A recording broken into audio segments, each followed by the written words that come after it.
Hello guys, आप भी polytechnic complete कर लिए हैं और अब आप अपने करियर में कंफ्यूज हो रहे हैं कि मुझे क्या करना चाहिए।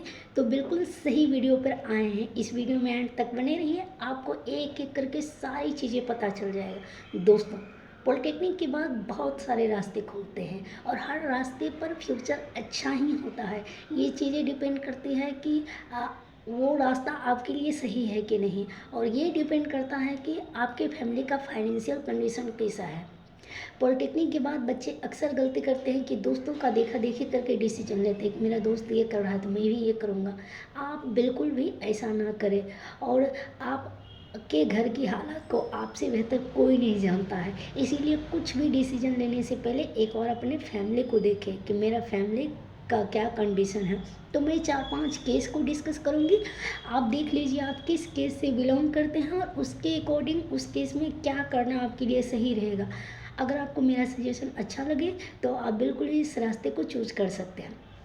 केस फर्स्ट, अगर आप पॉलिटेक्निक लोन लेके किए हैं या फिर अपने फैमिली के भी खर्चे से किए हैं, तो आपके फैमिली वाले अगर बड़ी मुश्किल से पॉलिटेक्निक के खर्चे को हैंडल किए हैं और अब उनका कहना है कि अब मैं ज़्यादा खर्च तुम पे नहीं कर सकता हूँ, पॉसिबल नहीं है, अब तुम मुझे इनकम करके दो या ना दो, एटलीस्ट अपना खर्चा खुद उठाओ। अगर आपका ऐसा कंडीशन है तो आप दोस्तों का देखा देखी करके बीटेक के रास्ते को मत चूज करें। मेरा यही कहना है कि आप जे लेवल का प्रिपरेशन कीजिए और साथ ही 1 ईयर का अप्रेंटिस का कोर्स कीजिए। इससे क्या बेनिफिट मिलेगा, एक तो आपको स्किल सीखने को मिलेगा। सेकेंड चीज़ें क्या रहेगी कि अप्रेंटिस बेसिस पे बहुत सारा रिक्रूटमेंट आता है तो आपकी कैरियर अपॉर्चुनिटीज़ बढ़ जाएगी। थर्ड थिंग्स क्या रहेगा कि अगर फ्रेशर बेसिस पे भी रिक्रूटमेंट आता है तो बहुत सारे डिपार्टमेंट में स्किल टेस्ट लिए जाते हैं, और अगर आपके पास प्रैक्टिकल एक्सपीरियंस है तो आप स्किल टेस्ट को ईजिली क्वालिफाई कर सकते हैं। फोर्थ थिंग्स क्या होगी कि अप्रेंटिस के टाइम में आपको स्टाइपेंड मिलेगा जिससे आप अपने खर्चे को हैंडल कर सकते हैं। तो अगर आपको इस केस से बिलोंग करते हैं तो आप बिल्कुल इस रास्ते को चूज कीजिए। सेकेंड केस, अगर आपके फैमिली का फाइनेंशियल कंडीशन केस फर्स्ट के कंपेयर में थोड़ा सा अच्छा है, आपके फैमिली वाले 1-2 साल और आपके खर्चे को हैंडल कर सकते हैं, तो आप पॉलिटेक्निक के बाद 1 ईयर का CITS का कोर्स कीजिए और साथ ही JEE लेवल का प्रिपरेशन कीजिए।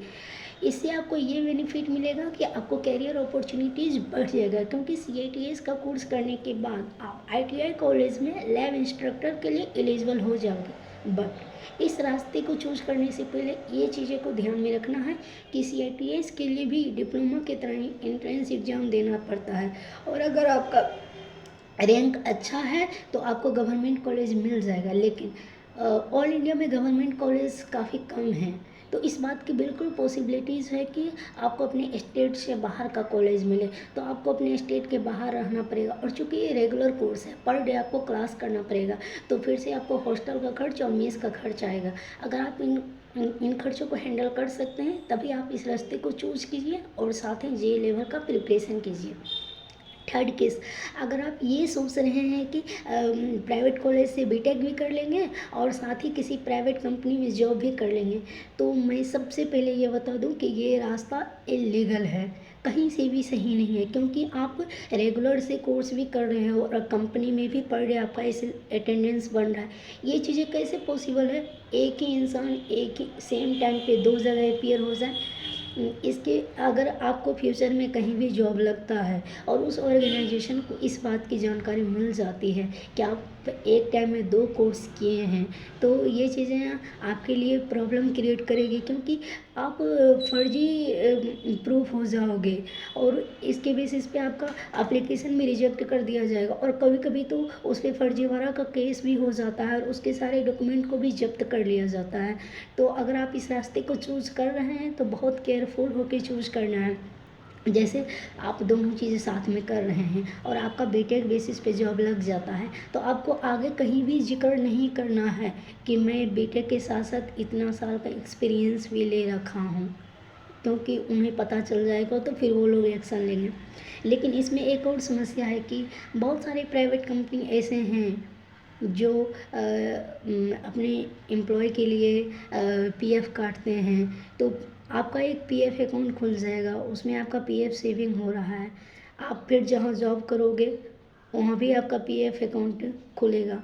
तो उनके इसके बेसिस पे उन्हें पता चल जाता है कि अरे ये बंदा तो पहले से जॉब कर रहा है, तो आप फर्जी हो जाओगे। यानी ले दे के यही है कि अगर आप इलीगल रास्ते को चूज़ कर रहे हैं तो आप कहीं से भी नहीं बच सकते हैं।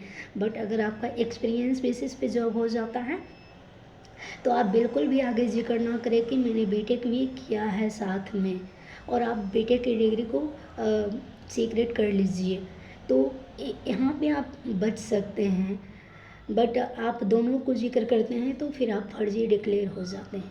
फोर्थ केस, अगर आपके फैमिली का फाइनेंशियल कंडीशन बहुत अच्छा है, 23-24 साल के एज तक आपके फैमिली वाले अगर आप पे कोई रिस्पॉन्सिबिलिटीज़ नहीं डालते हैं, आपको अर्निंग करने के लिए प्रेशर नहीं करते हैं, तो आप बिल्कुल पॉलिटेक्निक के बाद बीटेक के रास्ते को चूज़ कीजिए। ये रास्ता कतई गलत नहीं है, लेकिन इस रास्ते पे आपको बहुत सारी चीज़ों को माइंड में रखना पड़ेगा। एक फर्स्ट थिंग कि ये जैसे जैसे एज बढ़ते जाता है डिस्ट्रैक्शन बढ़ते जाता है, और ये चीज़ें आपके करियर को अफेक्ट कर सकती है, तो इस चीज़ें से आपको बचना है। सेकंड थिंग कि आप चले गए बीटेक करने, बट आपके सर्कल में डिप्लोमा या फिर उसके बाद जो बहुत सारे लोग जुड़े, सब लोग का तो फाइनेंशियल कंडीशन आपकी जैसा नहीं है, वो लोग अलग अलग रास्ते को चूज कर देंगे। और इस बात की बिल्कुल पॉसिबिलिटी है कि आप इधर स्टूडेंट ही हैं और उधर वो लोग सेटल हो गए, कहीं ना कहीं जॉब मिल गया, उनका लिविंग स्टैंडर्ड अच्छा हो गया, तो उस टाइम उन लोगों को देखकर आपको बहुत इरिटेशन फील होगा, नेगेटिव कॉन्फिडेंस आएगा, आपको ऐसा लगेगा कि यार मैंने गलत रास्ते को चूज कर लिया, मुझे भी वही करना चाहिए जो मेरा दोस्त ने किया। ये चीज़ें भी आपके करियर को अफेक्ट करेगी। इस टाइम आपको ये बातें सोचना है कि चूँकि आपने लॉन्ग रास्ते को चूज़ किया है, इसीलिए ये रास्ता टाइम टेकिंग है, बट इस रास्ते के एंड में आपको ह्यूज सक्सेस भी मिलेगा। बस ज़रूरत है खुद पे कॉन्फिडेंस रखने का, खुद पे ट्रस्ट रखने का, और कंटिन्यूसली मेहनत करते रहने का है। आप फुल फोकस करके बीटेक कीजिए, ये नहीं कि बीटेक भी कर लेंगे, ये भी कर लेंगे, वो भी कर लेंगे, क्योंकि ऐसा बहुत रेयर लोग ही होते हैं जो एक साथ 2-3 चीज़ों को हैंडल कर पाते हैं। अगर आप एक लाइन में अपने कंसंट्रेशन को मेंटेन करके रखे हैं तो आपके सक्सेस के चांसेस बढ़ जाते हैं। तो आप इन चीज़ों को माइंड में रखिए, फुल फोकस करके बीटेक कंप्लीट कीजिए। बीटेक के बाद आप अगर आपको लगता है कि आप ग्रेड क्वालिफाई कर सकते हैं तो ग्रेड को टारगेट कीजिए, या फिर कोई भी ए लेवल के एग्ज़ाम को टारगेट कीजिए। ये चीज़ें आपके लिए अच्छा रहेगा।